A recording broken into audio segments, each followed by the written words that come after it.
How do you know what you need? How do you know which flower essences to take or which flower essences to take next? This is such a fun question because I love saying that you can 500% trust your intuition, and that is on any level that it shows up for you. Let me give you some examples. Sometimes people are really left-brained and they want to look at the bottle and read the words like, I need love or I need energy. And that left brain connection really works for people. And I say you can 500% trust that. You can trust all the different methods that information comes into you. One is visual. So for the last 15 or 20 years or so, one of my favorite methods is to show people photographs of flowers and ask which flower are you most attracted to, or which 3 flowers are you most attracted to. Your eyes will never lie. Your eyes will always be drawn to what's most attractive to you. And of course, we've had many people in the past say, well, everyone must pick that flower that I'm picking because it's the most interesting looking. And it's funny, that perspective is funny because everyone sees something different in different moments of their life. And so what we think is just so obviously, this is the most interesting flower. For someone else, it may appear very plain, ordinary, or boring looking. And the way that we perceive things through our senses is directly related to what we need the most. So the same with scents.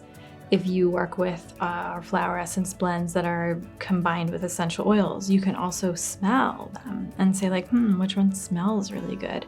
And you'll find that actually your sense of smell shifts with what you need. So for example, one of the blends that we have that's definitely not my favorite, I'm just not a lavender person, is Inner Peace. So I will not be the one using Inner Peace, misting myself with Inner Peace all day long. It's just not my favorite. But I can tell you that in the moments in my life when I have been extremely, acutely stressed, like to the max, suddenly the Inner Peace mist smells really wonderful. So your senses will change. Same with taste. If you work with our sister company, Way of Chocolate, you can try all the different 9 or so flavors of chocolate, and based on what tastes good to you, that will always indicate what's best for you. And your tastes change, which is so interesting and fascinating.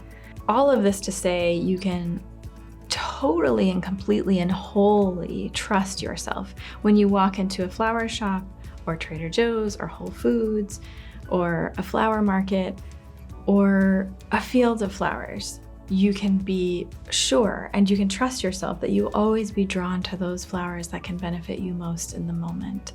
There is a wisdom innately inside of all of us, and there is a communication that's occurring between us and the natural world that is not verbal, that is simply there, and it's running in the background. And we can trust that, and we can trust ourselves to know exactly what we need in the moment.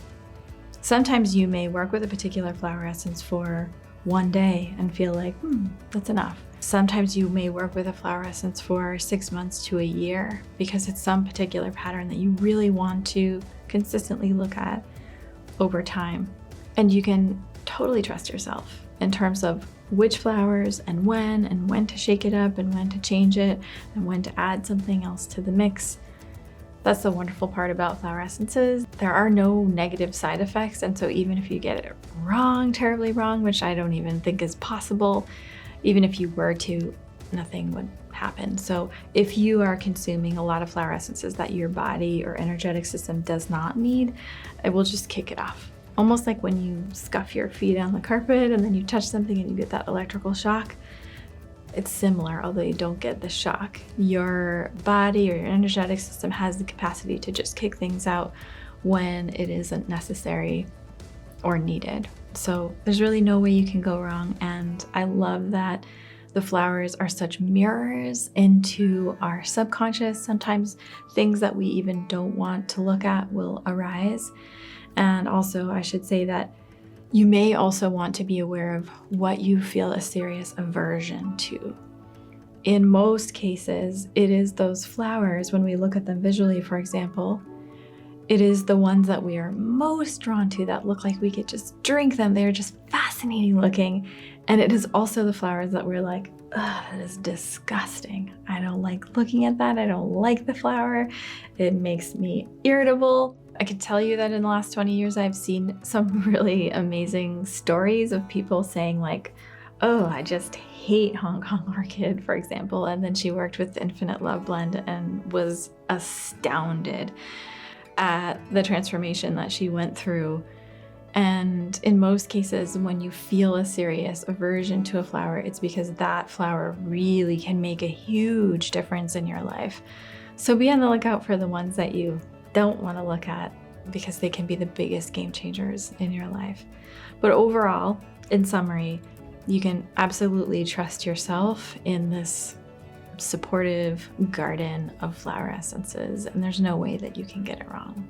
You can always trust your inner wisdom, even if your intellectual mind doesn't understand it. There is a part of you that knows, and you can trust in that.